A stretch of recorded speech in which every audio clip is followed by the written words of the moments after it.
Joining us now for a closer look at this is Pete Seat, the former spokesman for President George W. Bush. He's the author of the book, The War on Millennials, airing grievances and offering solutions through the eyes of America's next generation of leaders. And for full disclosure, Miranda, when I was in Congress, Pete Seat chaired the Arizona College Republicans. So we've gotten that out of the way.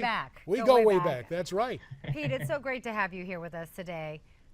Now that summer Thanks for having me. Yeah, now that summer is here, teens are on the job market, looking for work. But I read just a startling statistic that almost half of all teens can't find a job. Tell us about that.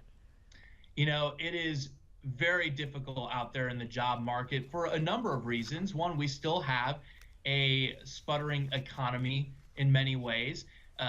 The baby boomers, who should in some respects be retiring, are staying on the job longer because people are living longer. 401ks are still trying to crawl back from having been depleted during the Great Recession. But those aren't the only obstacles we face. The Wall Street Journal recently said that the on-ramp to adulthood is delayed for millennials. But we've also got, as the congressman mentioned, unprecedented national debt, unsustainable entitlement programs on the fast track to insolvency, souring international relations. We have a whole host of obstacles in our path to having a prosperous future.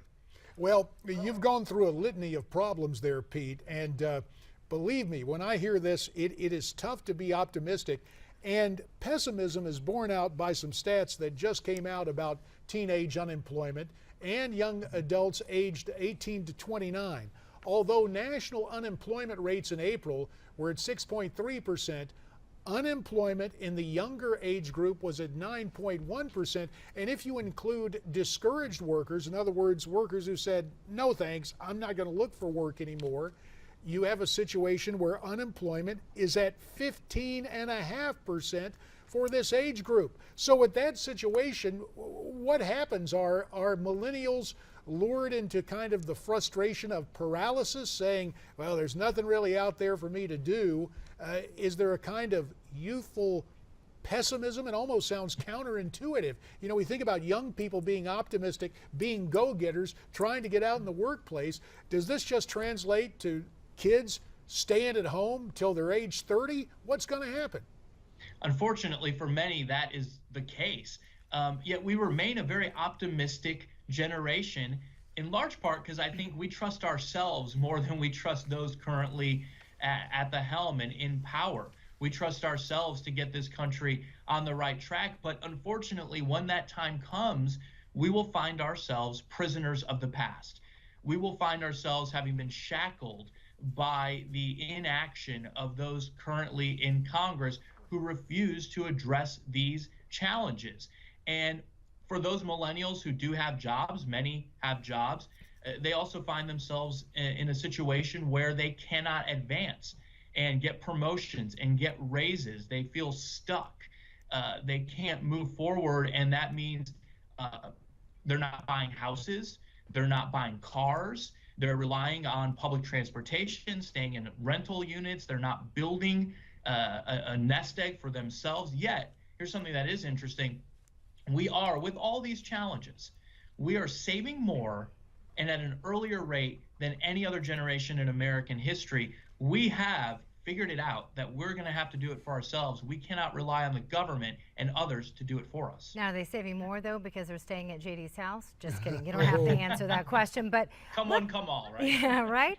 Let's also talk about the crippling factor of student loans and how difficult it is to actually get them and then pay them off. Like you said, a lot of these people are graduating from college. They can't get a job, and then they have $40,000, $50,000 in student loans that they have to pay back.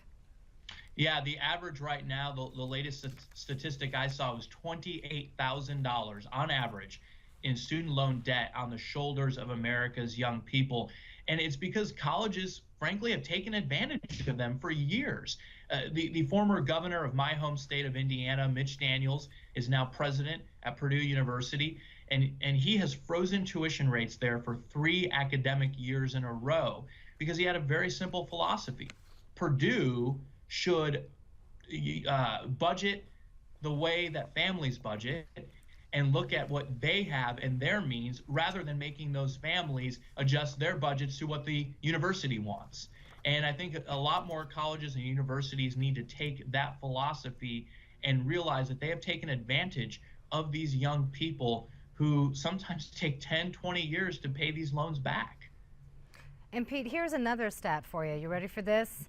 According to the Congressional Budget Office, the U.S. Department of Education is forecast to generate $127 billion in profit over the next decade from lending to college students and their families. Pete, how can this possibly be justified? Well, again, taking advantage of the youth, putting more obstacles in our path, it can't be justified. And in my estimation, the way I see it, the establishment is not ideological, it's generational. And those currently in power, the baby boomers, I frankly harp on them a little bit in the book. The first chapter is dedicated to it. Just don't seem to have the appetite to make the decisions, the tough, difficult decisions that need to be made today to build a better tomorrow. And millennials need to stand up to this. All generations need to work together. Otherwise, this increasingly raw deal is just going to get worse. Now, the situation exists, Pete, where it appears there's the president ready to issue an executive order allegedly going to reduce the rate of student loans. He's bragging on Twitter that he's doing it without Congress. What do you think about this executive action the president contemplates that could be issued as soon as today? Well, I think the president has seen the same polling that I've seen and that you've likely seen, that millennials are souring on his presidency.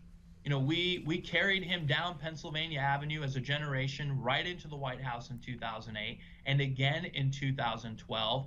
But all that hope and change has not come with results. He never transitioned from campaigning to governing. And he's now trying to build his legacy project by bypassing Congress, not working together with duly elected members of Congress representing their constituents.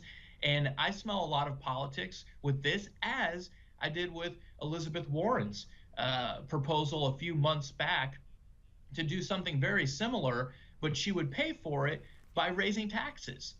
A good old Democrat, routine, the Buffett rule, raising taxes on people who are creating jobs and trying to put more people to work is not the solution. Yeah, Milton Friedman's age-old law, if you will, if you want less of something, tax it. And we've seen that. Mitch McConnell, for his part, on the Republican side of things, maybe the reason the president contemplates this executive order is what McConnell had to say. The senator said, and I quote, "This bill doesn't make college more affordable, reduce the amount of money students will have to borrow, or do anything about the lack of jobs grads face in the Obama economy." Pete, as we come back out, about a minute and a half left, have we reached a situation where, and again, apart from ideological leanings, generational reality, have we reached the point where people are rethinking 4 years of college out of economic necessity? Out of economic necessity, and I think just economic reality, that we do need to diversify our economy. We here in Indiana have very much highlighted vocational education. There are thousands of jobs sitting vacant because young people don't have the skills for these highly skilled and high-paying jobs in manufacturing that require very technical expertise. And I think we need to understand that our economy needs that diversification. We can't just all go to college. College is important and it leads to success. I'm one of those who went to college and have learned that. But there's vocational training that needs to happen as well so those jobs can be filled and we can continue to grow our economy. His name is Pure Poetry, Pete Seat. The name of his book, The War on Millennials. Pete, we thank you for declaring a ceasefire this morning and cluing us in on this upcoming generation. Thanks so much for your time and your appearance here on America's Forum. Thanks for having me. So let's put the question to you. Do you have kids at home who are approaching age 30? And what about this whole executive order for student loans? We'd love to have your comments. Why don't you tweet them to us at Newsmax TV, hashtag America's Forum. There's also email, connect@newsmaxtv.com, or you can go to facebook.com/Newsmax. Did I say back? Yeah, we're coming back.